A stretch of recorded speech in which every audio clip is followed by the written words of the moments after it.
મોટા સમાચાર અત્યારે પ્રાપ્ત થઈ રહ્યા છે। ભૂકંપના આંચકા અનુભવાયા છે। ઉત્તરાખંડમાં પણ ભૂકંપનો આંચકો અનુભવાયો છે। દિલ્હી એનસીઆરમાં ભૂકંપનો આંચકો અનુભવાયો છે। દિલ્હી એનસીઆરમાં ભૂકંપનો આંચકો અને ભૂકંપની તીવ્રતા 6.2ની માપવામાં આવી છે। રિક્ટર સ્કેલ પર બપોરે 2:53 આ આંચકો અનુભવાયો છે। તીવ્રતા જે જોવા મળી રહી છે 6.2ની તીવ્રતાનો આ ભૂકંપનો આંચકો કે જે नेपाળમાં ભૂકંપનું કેન્દ્રબિંદુ હોવાનું સામે આવી રહ્યું છે। हम 5th फ्लोर पर हैं तो उसी वक्त भूकंप हमने महसूस किया। फिर उतनी देर में मेरे हस्बैंड का कॉल भी आ गया था कि जल्दी से बाहर जाओ, भूकंप आ रहा है। मैम कितना तेज आपको भूकंप क्या कर रहे थे आप लोग उस समय? हम लोग सोफे बैठे थे, मेरे और मेरे हस्बैंड। थोड़ी देर के लिए हल्का सा झटका सा लगा था, जैसे एकदम हिल गया हमारा सोफा। अब पंखे भी थोड़े थोड़े हिलने लग गए थे। तो आप लोग लिफ्ट से नीचे आए? फिर हम नीचे आए, अपनी चेयर से आए, लिफ्ट से नहीं आए हम। અને અત્યારે अजय यादव हमारी साथ जोड़ाયેલા છે। अजय, आपसे जानना चाहेंगे जिस प्रकार से दिल्ली एनसीआर में भूकंप का अनुभव किया गया है, क्या ज्यादा जानकारी इसको लेकर?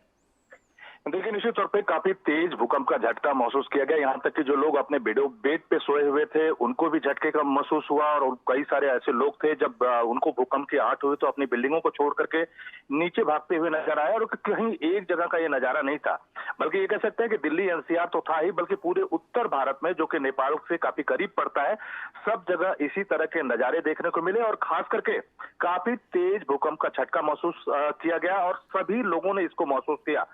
और कह सकते हैं कि हालांकि अभी किसी जानमाल के नुकसान की बात नहीं है, लेकिन लोगों में कहीं न कहीं एक घबराहट का माहौल था और लोगों को डर था कि अगर एक बार भूकंप आता तो हो सकता है कि दूसरी बार भी ये आए।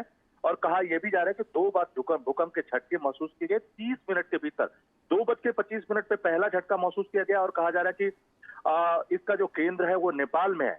और पहला झटका जो था वो 4.6 और दूसरा जो झटका था वो 6.2 तीव्रता का था। और इसका जो केंद्र है वो नेपाल में, और कहा जा रहा है कि 9 किलोमीटर जमीन के भीतर जो भूकंप का था वो केंद्र बताया जा रहा है। लेकिन इसका नेपाल पे क्या असर पड़ा है और उत्तर भारत में खास करके नेपाल से सटे हुए जो भारत के हिस्से हैं वहां पर किस तरह का असर पड़ा है, ये अभी आना बाकी है। लेकिन दिल्ली और एनसीआर की अगर बात करें तो भूकंप का सीधा तौर पे लोगों ने झटका महसूस किया और डर के मारे लोग अपनी बिल्डिंगों के बाहर भागे। और अभी भी कहीं न कहीं लोगों के मन में ये डर है कि भीतर जाने पे हो सकता है कि कोई इसी तरह से तीसरा झटका महसूस हो। तो लोगों में एक डर का माहौल है, लोग अभी भी बाहर हैं। लेकिन ये जरूर है कि जो भूकंप का तेज झटका पूरे दिल्ली एनसीआर में महसूस किया गया, उत्तराखंड हिमाचल में भी महसूस किया गया और इसी तरह से उत्तर प्रदेश और बिहार के बहुत सारे हिस्सों में भी महसूस किया गया है। जी बिल्कुल अजय, जिस प्रकार उत्तर भारत के जो हिस्सों में भूकंप का जो झटका महसूस किया गया है, सिस्मोलॉजी डिपार्टमेंट की ओर से कुछ कहा गया है? देखिए, सिस्मोलॉजी डिपार्टमेंट की तरफ से कहा गया है कि जो भूकंप की जो तीव्रता है वो उसका जो केंद्र है वो नेपाल में है। उसकी तीव्रता 2 तरीके की बताई गई। पहला तो 4.6 बताई गई, दूसरा 6.2 बताया गया। और ये कहा गया कि 30 मिनट के भीतर 2 बार ये झटका महसूस किया गया है। और जो उसका पूरा डिटेल है वो एक तरह से उसको अभी एस्टिमेट किया जा रहा है, लेकिन शुरुआती जो जानकारी है उसमें यही है कि 6.2 तीव्रता का भूकंप है, 9 किलोमीटर धरती के भीतर है, इसका केंद्र नेपाल में है। और ये उत्तर भारत के बहुत सारे हिस्से में, जिसमें आप कह सकते हैं मध्य प्रदेश के भी कुछ हिस्से हैं, राजस्थान के भी कुछ हिस्से हैं और उसी तरह से तिब्बत के बहुत सारे हिस्से हैं, हिमाचल प्रदेश और जम्मू कश्मीर के बहुत सारे हिस्से हैं। तो इन सब पूरे जगहों पे जो भूकंप जो है वो उसके झटके महसूस किए गए हैं, लेकिन इसका केंद्र जो है वो नेपाल में है। जी अजय, आप हमारे साथ जुड़े रहे। तो दिल्ली एनसीआर ની અંદર, ઉત્તર પ્રદેશ, ઉત્તર ભારતની અંદર ભૂકંપના આંચકા અનુભવાયા છે। 2 ભૂકંપના આંચકા અનુભવાયા હતા। પ્રથમ ભૂકંપના આંચકાની જે તીવ્રતા છે 4.6ની તીવ્રતા અને બીજો જે આંચકો હતો તેની તીવ્રતા 6.2 માપવામાં આવી છે। નેપાળની અંદર કેન્દ્રબિંદુ હોવાનું સામે આવી રહ્યું છે। સિસ્મોલોજી ડિપાર્ટમેન્ટ દ્વારા જે પ્રમાણે કહેવામાં આવ્યું છે, નેપાળની અંદર જમીનથી 9 કિલોમીટર અંદર જે આ ભૂકંપનું કેન્દ્રબિંદુ હોવાનું સામે આવી રહ્યું છે। ભૂકંપના ઝટકાના કારણે થઈને લોકોની અંદર ડરનો એક માહોલ જોવા મળ્યો હતો। લોકો જે ઊંચી ઇમારતમાં રહેતા લોકો હતા તેમણે વધુ અનુભવ કર્યો છે અને તેઓ તાત્કાલિક એક સલામત સ્થળે ખસવા માટે થઈને नीचे उतरी गया था। ત્યારે अजय जोड़ाયેલા છે। अजय, जिस प्रकार भूकंप के झटके जो महसूस हुए थे उस टाइम पे किस प्रकार का माहौल रहा है? लोग काफी डरे हुए लग रहे हैं। देखिए, निश्चित तौर पे काफी डर का माहौल था, क्योंकि भूकंप का जो झटका था वो इतना तेज था कि सभी लोगों ने महसूस किया। यहाँ तक कि कहा जा रहा है कि जो लोग बेड पे सोए हुए थे उनको तो महसूस हुआ ही, लेकिन जो लोग खड़े थे उनको भी महसूस किया, क्योंकि आप इससे अंदाजा ला सकते हैं कितना तेज भूकंप का झटका था। और जब ये किसी एक शख्स ने जब इसकी बात की तो पूरी बिल्डिंग में इस तरह से अफरा तफरी का माहौल हुआ। लोग निकल करके अपने घरों से, अपने बिल्डिंगों से बाहर गए।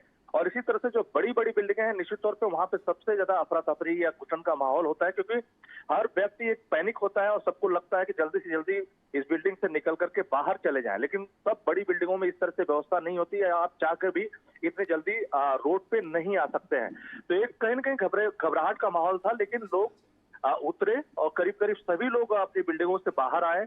सड़कों पे एक मजमा जरूर देखने को मिला। लोग कहीं न कहीं घबराहट में थे और लोग बिल्डिंगों के भीतर नहीं जाना चाह रहे थे। हालांकि इसी बीच ये भी खबर आई कि नेपाल के कांडा में ये जो इसका केंद्र है, जहां पर भूकंप की तीव्रता 2 बार महसूस की गई, और इस वजह से लोगों के मन में डर था कि शायद अगर वो भीतर जाते हैं तो कोई तीसरा भी भूकंप आए। हालांकि लोग अब धीरे धीरे अपने बिल्डिंगों में जाना शुरू किए हैं, लेकिन ये जरूर है कि डर का माहौल था, जिसकी वजह से लोग बाहर निकले और कहीं न कहीं डर की वजह से पहले भीतर नहीं जाना चाह रहे थे, लेकिन अब धीरे धीरे जाना शुरू किए हैं। जी बिल्कुल। और अजय, जिस प्रकार हम बात करें सिस्मोलॉजी डिपार्टमेंट के साथ, आपकी बात हुए, आफ्टर शॉक्स की संभावनाएं कितनी ज्यादा? एक बार अपना सवाल फिर से दोहराएं। जी अजय, जानना चाहेंगे आफ्टर शॉक्स की संभावनाएं कितनी ज्यादा हो सकती है, जिस प्रकार 6.2 की तीव्रता बहुत ज्यादा है? देखिए, निश्चित तौर पे 6.2 पॉइंट रिक्टर स्केल पे अगर किसी भूकंप की तीव्रता होती है तो वो आम भूकंप नहीं माना जाता और इसके खतरे भी बहुत ज्यादा होते हैं। और खास करके पहाड़ी इलाकों की अगर बात करें तो पूरा उत्तर भारत पक्की पहाड़ी जिसको नहीं कहा जाता है, मिट्टी के पहाड़ ज्यादा होते हैं, तो ऐसे में इसमें संभावना भी बहुत ज्यादा होती है कि उसके खतरे भी बहुत ज्यादा होते हैं कि जानमाल का नुकसान बहुत ज्यादा हो।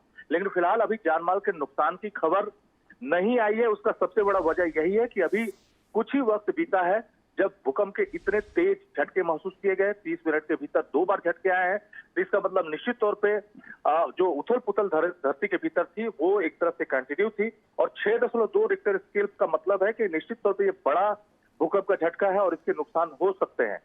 तो एक तरह से ये जो झटके महसूस किए गए हैं, जिसको कहा जा रहा है पहला झटका 4.6 तीव्रता का था, वो 2:25 पे आया था। 2:51 पे दूसरा झटका जिसकी तीव्रता 6.2 रिक्टर स्केल पे थी। तो दूसरा जो झटका लगा है उससे निश्चित तौर पे बड़े नुकसान की आशंका हो सकती है। और उसके एक और भी अगर भूकंप विभाग से जुड़े हुए जितने भी वैज्ञानिक अगर उनसे बात करें कि अगर एक के बाद एक तो कई झटके अगर लगते हैं तो ऐसे में खतरा और ज्यादा बढ़ जाता है। कि उसकी वजह यह होती है कि पहले झटके में कहीं न कहीं बिल्डिंगों पे जो असर पड़ता है, दूसरे झटके के बाद उस बिल्डिंग पे और ज्यादा असर होता है। ऐसे में अगर कोई जर्जर बिल्डिंग है तो वो गिर सकती है, और या जर्जर इलाके में या कच्ची मिट्टी पे अगर कहीं पे कोई बिल्डिंग है तो उसका सीधा असर पड़ता है। तो पूरा नेपाल या कह सकते उत्तर भारत के जो पहाड़ी राज्य है वो कच्ची पहाड़ियों पे एक बसावट होती है, तो निश्चित तौर पे उसका असर हो सकता है। लेकिन किस टाइप का असर हुआ है ये अभी थोड़ा वेट करने की बात है। लेकिन ये जरूर है कि एक के बाद एक अगर 2 भूकंप के झटके आए हैं तो निश्चित तौर पे ये थोड़ा सा चिंताजनक बात है। और बड़ा भूकंप का झटका है, 6.2 रिक्टर स्केल पे है, तो अभी थोड़ा इंतजार करना पड़ेगा कि किस तरह की संभावना है या किस तरह की कैजुअलिटी अगर हुई है तो किस टाइप से हुई है, तो ये थोड़ा देखने वाली बात होगी। जी धन्यवाद अजय इस जानकारी के लिए। ત્યારે દિલ્હીની અંદર અનુભવાયો છે ભૂકંપનો આંચકો। 6.2ની તીવ્રતાનો ભૂકંપનો આંચકો અનુભવાયો છે। ઉત્તર ભારતના અલગ અલગ રાજ્યોની અંદર આ આંચકો અનુભવાયો છે।